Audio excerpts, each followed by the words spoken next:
عليكم، يا رب دايمًا تكونوا بخير وصحة وسلامة.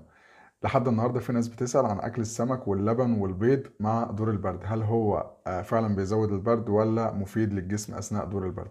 خلّيني أقول لك إن حكاية إن السمك واللبن ممنوع أثناء دور البرد دي شائعة توارثناها عبر الأجيال، عن طريق ستي وستك وأمي وأمك والناس دي.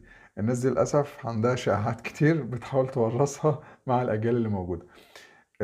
بالعكس أكل السمك واللبن والبيض مهم جدًا أثناء دور البرد، لإنه بيمد الجسم بالبروتينات اللي مهمة لجهاز المناعة علشان يكافح العدوى والميكروب اللي موجود بشكل كويس. أمّا بالنسبة للناس اللي أصلًا عندها حساسية من الألبان أو البيض أو السمك، ده ممنوع ياكل الحاجات دي أصلًا مدى الحياة، مش وقت دور البرد بس. فلازم ناخد بالنا من الموضوع ده ونحافظ على جسمنا أثناء دور البرد بإن إحنا ناكل سمك وبيض ولبن عادي جدًا، والموضوع ما لوش أي أساس علمي إن إحنا نمنع الحاجات دي، وربنا يحفظنا جميعًا.